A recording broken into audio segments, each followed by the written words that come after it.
and welcome to the I Work For Me podcast. Today we have another session with Liza King, and it is a bonus podcast. And I'm very excited about this podcast because we are going to be talking about stress, and not the oh shame I'm so stressed, but the stress that is addictive.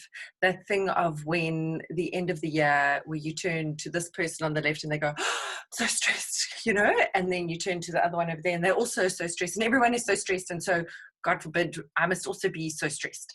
So we're going to be talking about that absolute addiction to stress with Liza, who is our guru on the I Work For Me podcast. So without further ado, welcome, Liza. Well, I wouldn't say like I'm a guru, but I'm definitely a guru around stress addiction because I was addicted to stress.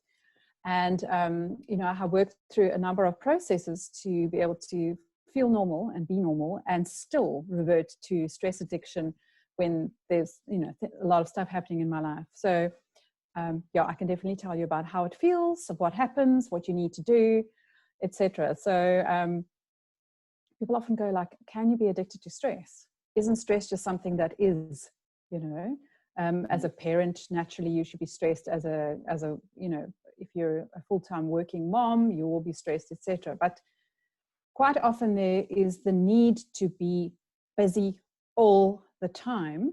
Yeah. And it becomes an addiction on multiple levels because there is actually a reward for being that stressed. Ah, a reward. So, tell us about that. A reward. So the interesting thing is it will be different for different people, but stress addiction will bring about, sometimes it works the other way around. Whatever the reward is why you will become addicted to stress. So the reward could be actually not dealing with stuff, like dealing with the real deep stuff. You'll keep yourself busy with the mundane day-to-day life, work, whatever, because there's other stuff that needs to be worked on and you don't want to touch it. Okay. So you'll keep yourself super busy.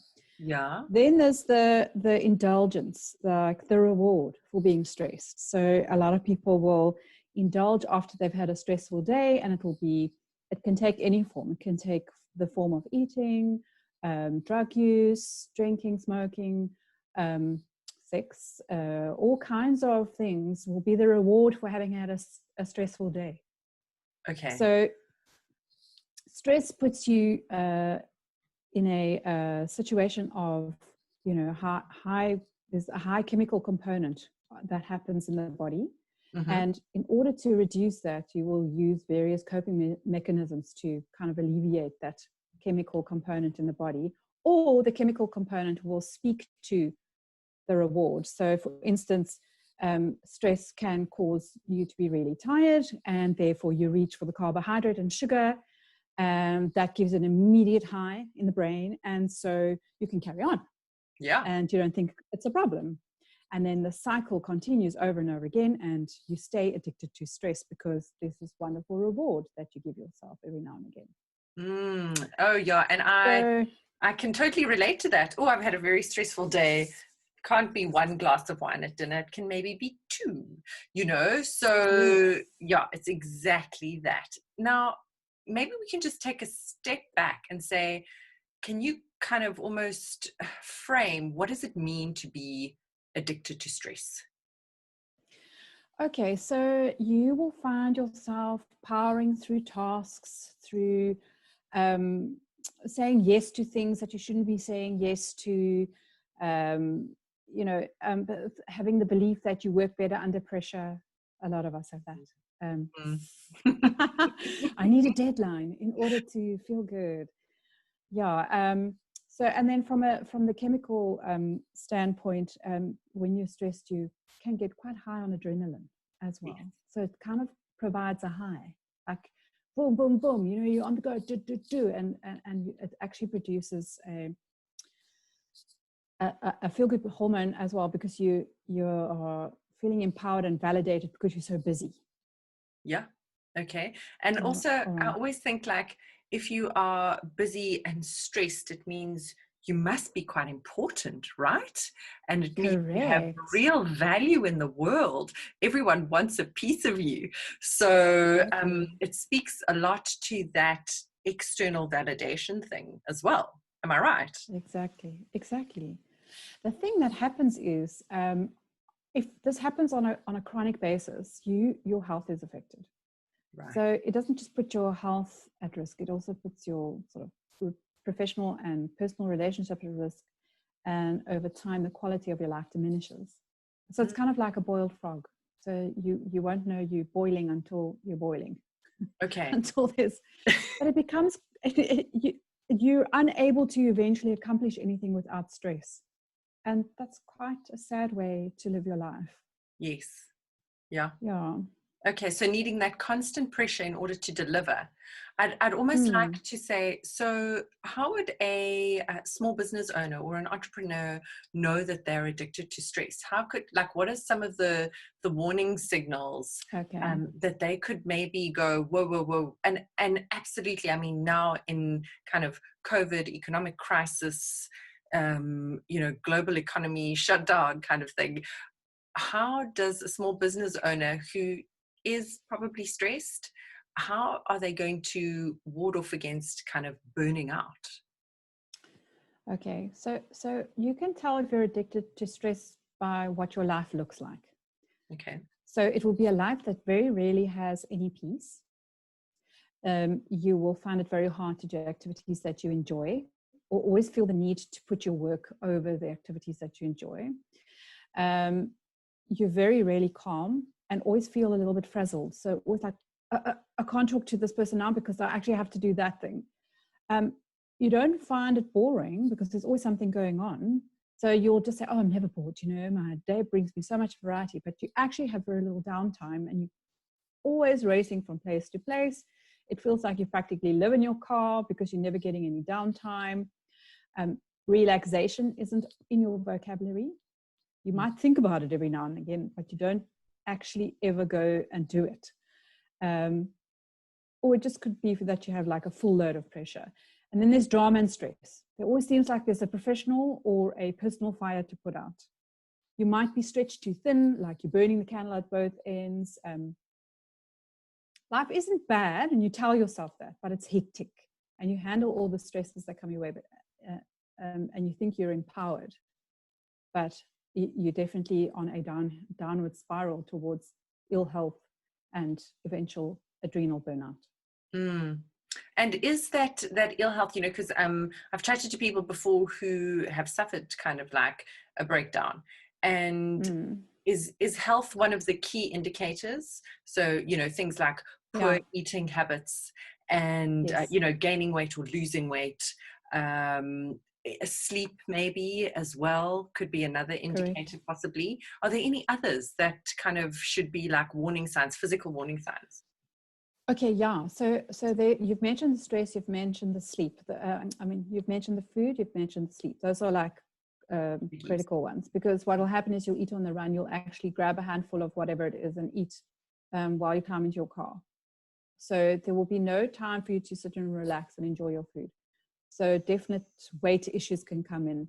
Then also the sleep is like the busy mind that just doesn't want to close or shut down. Mm-hmm. I'm just trying to think. One thing that really comes up a lot with my clients is I ask them how they are speaking about their life and who they are speaking to and what they are saying. Yeah, and a very, very good indicator is what they're saying on social media, funny enough, because it's the place where you're going to seek validation, and it's the place where you're going to get shames from people. And it's always the stuff that you're posting that sort of gives away how you're feeling. So people will go, oh, I had such, I don't know, I'll give you examples like that. It's such a busy day and I don't know how to, everything's so intense and busy and blah, blah, blah. What happens is they continually do this, and then people start, their friendship circle starts zoning out and blocking them because they don't want to see this anymore. And they have no idea that this is actually happening. So they're just constantly mentioning how angry or anxious or this client did that or that, so the constant negative talk also fuels this other, this other spiral that you're in, just not keeping you in a happy place. So So these are, it's the words, the words that are coming out of their mouth. yeah. And the constant focus on the negative things instead of the positive things. Okay. So a good measure as well then is to ask your friends, do you see me as like a glass half full or glass half empty kind of person? And just, see what the reaction is. Yeah. It's Okay. a way to do it, because people don't want to hear about your stuff all the time. They just don't. Yes, you are so important and you are so busy, and I'm so tired of hearing about your moaning, but I actually don't want to be around you anymore. And that's what happens. You start losing the close people in your life because they just can't deal with it anymore. Yeah, absolutely. And I know that everyone knows that they've had a relationship like that, or they know someone who is that constant, oh, woe is me type person. And you just see them across the school parking lot, and zip, you're in your car and you're off because you can't bear to hear it again. And I feel so bad for saying that, but yeah, it's like it is hard enough to do your own life without having to listen to the whinging of someone else. Correct. And it's just a form of escaping it, but you're not actually facing it. Or doing no one is going to about it. fix it for you. No one's going to fix it for you. And speaking about it on social media is just fueling your fire. Exactly. It's just making it work. Yeah. Okay. So the consequences for failing to break your stress addiction is just those things, the partnerships, the physical being, just things that are important to you starting to take a step back. Okay. And so really, really kind of almost kind of seeing your life unravel slowly around you. Yes. Sometimes though, I feel like, it's hard to see sometimes when you're in that zone. But then I suppose the important thing is to kind of look out for those alerts, either physical or mental, or friends who are kind enough to kind of come forward and say, listen, you're in such a bad place, what's going on. So I think, but once you've noticed that you are maybe in a bad place, you're totally stress addicted, you are frazzled, what do you do? Do you kind of now try and backtrack? Do you, leave your job? Do you throw your kids out the door? Divorce your annoying husband? Like, where do you go from there? So now you go, right, that's it. I'm a total stress addict. What is the next step? Okay, the first step would be to actually analyze what you can stop cold turkey. So, the job will probably not be able to stop cold turkey, but you are in a position to understand that if this job is creating stress in your life, it's not serving you, and you would eventually need to move out of that environment. So that is like that you can't stop cold turkey. Things you can stop cold turkey is filling your diary with stuff that is not meaningful. And also not going too deep into the whole perfect parenting thing. It's okay for your teenagers to have dirty bedrooms. It's okay for the kitchen to pile up with plates. Those things are all stuff you can drop cold turkey straight away. Like try and ease up so that you have some time to sit and breathe. So, cold turkey. And then assess the things that are not working for you in your life and make steps to change them. And you don't have to make radical steps. Just 1 or 2 inquiries, sense check within yourself if you are really doing what you need to do. Are you in the right environment, or your co-workers, your boss stressing you out? What is it about your workplace that's actually creating a problem? And then work around that.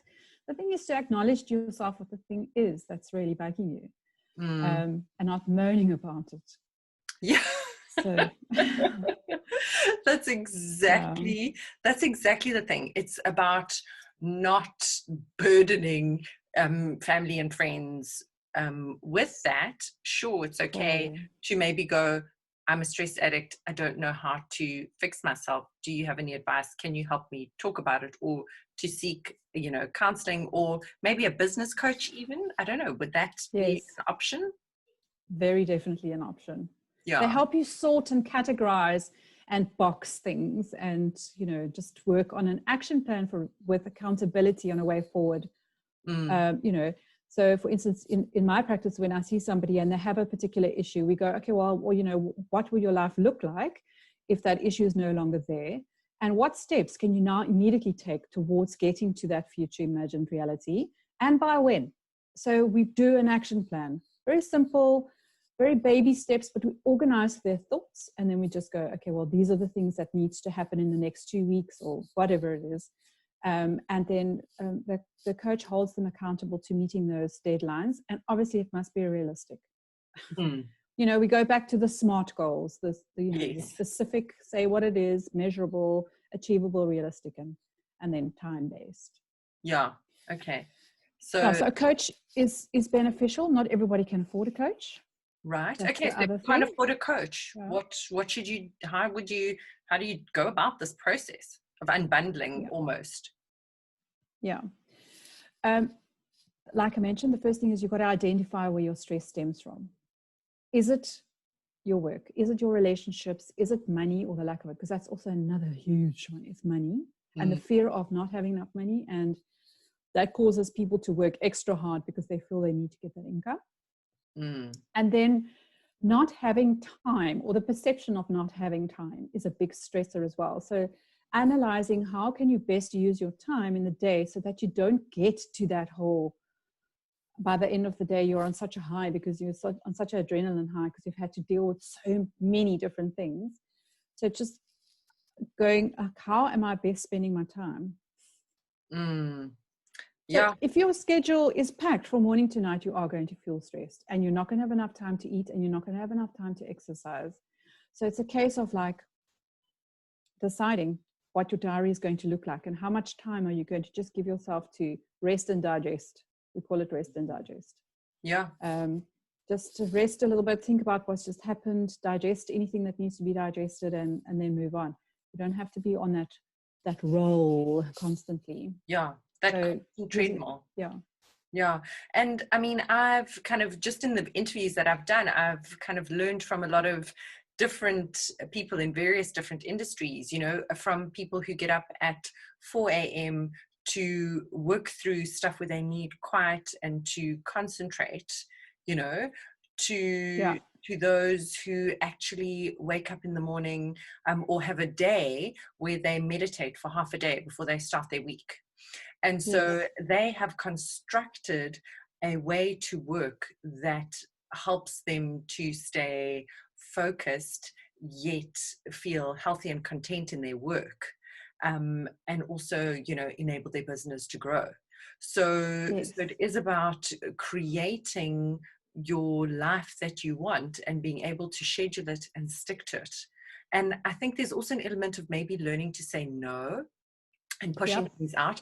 And I mean, my goodness, I'm the worst. I'm such a people pleaser. So I have often put myself in ridiculous situations, kind of literally running with the laptop into the car, having a Skype call while driving. I feel you. Sending an email at the same time, going to fetch my children. So, the worst. And seriously, is it going to be terrible if you say to someone, actually, I can't meet then.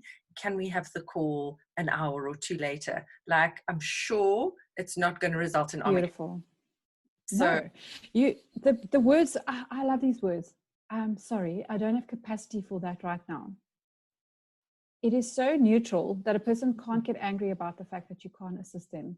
And also there are also a lovely set of words called feel, want, willing. So if somebody wants to project something onto you and you don't want to take it on board, you say, I feel that perhaps you don't know the full picture of what I'm currently busy with, and what I want is for you to understand where this would fit in time-wise, and what I'm willing to do is schedule you in XYZ time. So it's feel, want, and willing. Ooh. You are not saying you are you are putting me under stress and it's always your fault and whatever. You're saying what you feel, you're saying what you want, and you're saying what you are willing to compromise or do in order to get that. I love that. I think I'm going to put that as a sticky note. Going to make a sticky note right now and do that. Yeah. Feel, one of the want, best. willing. Start with feel, then you say what you want, and then you say how you prepare to integrate your whatever you want to do to make that happen. Brilliant. Then you have the control.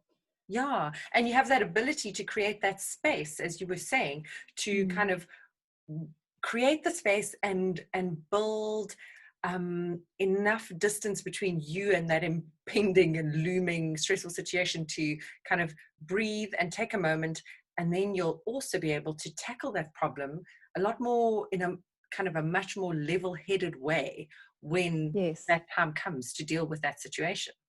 When you do have capacity for it. Exactly. So the thing is about people pleasing is we're not pleasing ourselves. No. And I say this often is the question to ask yourself is, am I doing the kindest thing I can for myself right now? And if your answer is no, then you need to amend what you're doing straight away. Because you get into that cycle of continual pleasing, and that also has its rewards, eh? Oh. You're so amazing. I don't know how you do that. You're such a super mom. That's incredible. How do you do everything that you do? Familiar? I tell you, isn't that there's a reward in that? I know. Best mom of the year, Noddy badge kind of thing. Do you want me to go in a little bit about like some easy tips to, because often people are so overwhelmed in their current stress addiction that they don't actually know how to, where to start. And the easiest things to do is to start physically, like something that will calm you down. Yes. First of all. Absolutely. So your body literally has two systems that run in your body. It's your parasympathetic nervous system and then your sympathetic nervous system. So when you get stressed, your sympathetic nervous system kicks into high gear, and then it speeds up your heart rate, and this jacks up your blood pressure and prepares you for that fight or flight response. Right. Now, you will find as well in that case that your body, you'll be taking short, sharp breaths the whole time, and you'll find it very hard to finish a sentence, and you'll be taking little breaths all the time while you're speaking, and you will notice that it's short and shallow. And this is the indicator to our body as well that there's a lion about to come out and kill you, and what you want to do is now hack this and let your body know there's nothing out there to kill you, and there's nothing, scary. And that is very simple, and that's just breathing. So you want to be taking deep breaths. And what I advise a lot of my clients to do is to set an alarm for every hour so that you get used to this, and then just stop, take 10 deep breaths. And when I say deep breaths, when you are in the state, your deep breath will be like probably 30% of what you should be taking. Oh, wow. So you take the deep breath and you think you've gone as far as you can, but then imagine buckets of air that need to be filled in the back of your back. So you will then breathe in, and then you will go and fill those buckets, and you'll fill them even more, and you'll fill them even more. And then you let it go. And just 10 of those will put you back into equilibrium. So you want to be doing that first off, like before you do anything else, just breathe. Yes. For heaven's sake. Absolutely. And breathe properly. Wow. Yeah. Yes. And water intake. Oh, wow. So I can't tell you how many people are walking around in a permanent state of dehydration, which actually causes stress, which causes you to be in a stress situation. So, the usual thing, your body is made up of 70% water, and especially your brain. When you are trying to make connections in the brain, it needs the water. It's like for electrical conductivity and for the messages to go from cell to cell. Now, if you have a shortage of that, then things aren't going to connect so like in the brain, and you're going to feel tired, and it's going to be hard to think. And in that, the stress starts building up as well, because you don't feel optimal. You're not running on optimal energy. So drinking water, also incredibly important. Right. Okay. So keeping a bottle of water on your table and drinking that, and maybe making sure that you have a couple of sips every hour if you're setting your alarm to take your breaths, then maybe drinking your water after that at the same time, kind of detox, purify. Yes. And then maybe also in terms of, I've also heard if you're drinking a lot of coffee, make sure after each cup of coffee you have a glass of water to kind of at least, to stop that dehydration from the caffeine. Correct. And we tend to do that when we're stressed. What do we have more of? We have coffee. Yeah, so you're quite right in replacing, or just adding to the water load if you've had coffee. Yeah, pretty much for every communication thing in the body, water is essential. Right. Okay. So also, the deep breathing and the water drinking, you can set one alarm for both of them. So you have a little ritual that you do. And in that, your body, it's called stress hygiene. So you start creating a stress hygiene routine to help you to reduce your stress. And by doing those things regularly, it becomes a new habit. And by repeating that habit, you are indicating to your body that you're okay. Fantastic. Okay, cool. So very simple. Yeah. Okay, great. So those are quick hacks you can start right now and do that. Then the other thing is laughing. And I know that when we are stressed and we're so busy, like our sense of humor goes out the door. It's very important to seek out funny stuff. Like really, like cat video. I can't. The minute you laugh, your T cells in your body increase. So you actually increase your immunity by laughing. And when you have been stressed for a very long time, your immunity tends to decrease because it literally switches it off. And you get every little cough and cold that's going around. Let's just ignore corona for now. But every other little thing that's going around, you'll catch it. Yep. So you could be sick and tired and then be sick and tired of being sick and tired. So laugh every single day. A lot. Laugh. Yes. TikTok videos of animals or whatever that doesn't take lots of your time. Mm-hmm. So a laughter break every couple of hours is really important. And I have a lot of friends that are on WhatsApp where we do stupid voiceovers and stuff. And it really changes my day to have some humor coming through every couple of hours, with not copy and paste stuff, but just our own humor, seeking out stuff within ourselves that we laugh about. Yeah. Stunning. Okay, that's great. So also, when things go wrong, you can see the humor in it rather than the bad stuff. So there's always something funny about a situation that you can pull out. Yeah. Great. So laughing will help you lower the blood pressure, increase your immunity, and then help you feel less stressed. Brilliant. Okay. And are those things that you would those 3 tips, quick, nice hacks in terms of dealing with stress and then also helping to reduce stress? Yes. Yeah. On an ongoing basis. In its tracks. Yeah. Right. Okay. That's great. And you're building up your body foundationally to not be as stressed. Great. Okay. So you can see it as stress yoga. I love that. That's great. Yeah, and you should just go to yoga as well. Would be my tip. Absolutely. Hello. But failing. Yes, yoga mom. Yeah, exactly. So then now we've kind of got the stress at a point where we can kind of see the wood from the trees. How do we now take this forward and start learning to live without as much stress? So how we all aiming for that stress-free life. I think that's like reaching enlightenment. That's how much but we're all kind of heading in that direction. So how do we kind of plan for that? Just going back to sort of understanding what triggers you and then trying to remove those triggers. Okay. It's as simple as that. Right. Stress can hit you out of the blue as well. There is that stress that occasionally a whopper comes in, and that's normal. Like, you're going to have to deal with stress on a regular basis, especially if you're a business owner. But what you want to be doing is interrupting your usual stress cycle as often as you can. So, the saying, if you use the same recipe, you're going to get the same result. Yeah. So if you're constantly feeling stressed, change the way you do something in a day. Move your computer. I don't know. Just change something completely to what you would normally do. Just to inject a bit of change and to stop you for, like, if just opening your laptop causes you stress, because that's a lot of people say that as well. They just don't even want to open their laptop because they're just like, ugh. then create a ritual around opening your laptop with joy and like just going, I am looking forward with excited expectation to opening this laptop because it's going to bring me most amazing things. Like I'm going to learn new things and I'm going to find out new things about myself today, and just like talk yourself into opening up the laptop.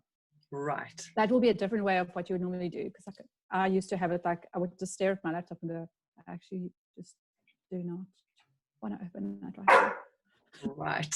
Because it's so scary what was waiting on the email or what, you know. Yeah. So it's interrupting the usual things that cause you stress. So if your desk is a mess, then have a ritual every day at the end of the day for closing of your day, just quickly shifting everything right so that when you come in, it's beautiful and clean and you can start your day fresh. Keeping your diary and not trying to remember everything in your head. So being organized in terms of scheduling. It's a basic thing, but a lot of people have got everything up here. Oh, I've got to do that. Once you've written it down and you've got access to it all day, you can like forget about that. It doesn't have to keep recurring in your mind. So it's organizing your day a little bit better in terms of scheduling. What else can you do? Notice and possibly seek professional help if things have just got really out of control. So I have to put that disclaimer in, because there are people that are really out of control with their stress addiction in terms of, drug dependency or alcohol dependency or any kind of dependency that becomes a perpetual thing on a daily basis. Rather seek professional help and get a coach or get a psychologist to assist you with coping mechanisms for that. Yeah, absolutely. And I think that is something to be very aware of, because that turns into a whole different league of addiction. Yeah, totally. Because the continual stress will take you down in a downward spiral where eventually you'll become too anxious to function properly, or you'll become so depressed that you're not able to function properly. And that's definitely when you need professional help. When your day is gray and you can't find a thing in it to lighten you up, then it's time to seek professional help. Yeah, and you don't want to get there because that's quite a hole. So I think if you're feeling overwhelmed, do your few simple tools: water, breath, getting up, getting outdoors, exercise if you can, all those kind of simple little things that can be done, and and actually affect change, because that's often the problem, is that you're expecting, as you said, you're expecting change, but you're not willing to put anything different into the scene. Yes, and important to know that no one else is going to fix your problem. Absolutely. It's going to be you. It's going to be you. When you're ready to work on it, then things will shift. Don't wait for that one person to come and help you, because they ain't going to do it. No, that's it. Some other very cool coping mechanisms are visualization. So when you are stuck in the stress cycle, you are not feeling aligned to who you really are and what you really want to be doing. So creating a visualization process where you can imagine what your future imagined reality looks like is really cool, because it's kind of like a dress rehearsal for what your future can be. And the more you activate these thoughts, the more important it becomes to your brain, and the more essential it will bring forward things that will bring those things into your existence. So it's very important to visualize and really put yourself, what that situation feels like, to really just put yourself in the picture. Like, what am I doing? How am I feeling? What does it smell like? Who am I surrounded by? What colors are they? Because that creates like momentum into the thing that you want to do. Right. Okay. Cool. So visualization, and that's just 2 minutes. You don't even have to do like go all woo-woo into a meditation. You can just sit at your desk and close your eyes and just picture how your day is going to turn out. Picture your day at the end of the day, you're smiling, you're laughing, you like got your arms up in the air, like, oh, by the way, if you do this, you can't feel unhappy. When your arms are up in the air in jubilation, you cannot feel unhappy. Really? Yeah. So you That's amazing. Just walk around with your arms in the air. That's and you'll why be people are dancing. dancing like this, and they're like, Yeah. yes. Yeah. Yeah, Yeah. yes, you're right. That is such, and there very much is that whole thing, like we often speak about how posture, you will see Yes. someone stooped over and hunching over and kind of scuttling along is definitely not happy, whereas someone big and bold and confident is kind of standing up, shoulders back, chest out. And physiologically, because we are one being, we often like to kind of think of our brain as a separate item, but the physiology and the anatomy of our body, if that is open and alive and arms in the air, your brain can't help but go with it. Exactly. So I sometimes say the body is the driver of Yeah. everything. The body will show you. The body doesn't lie either. It doesn't lie. The mind, oh, Yeah. tricky little bastard. Oh no, that one lies. But the body is, unfortunately, it's like it's the truth, and it tells you exactly what's going on. So Yeah. true story.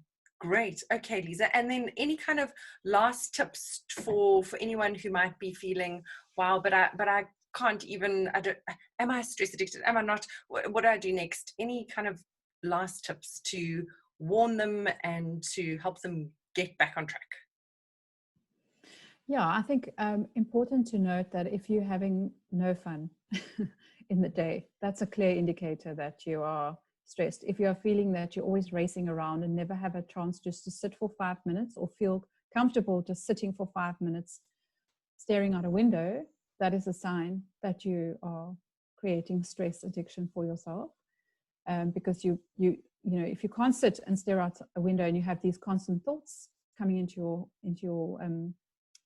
your mind while you're sitting there, then that you're thinking of the next thing and the next thing and the next thing and the next thing. So there's no fun, and also your mind is incredibly busy, and time feels like you're completely robbed of time.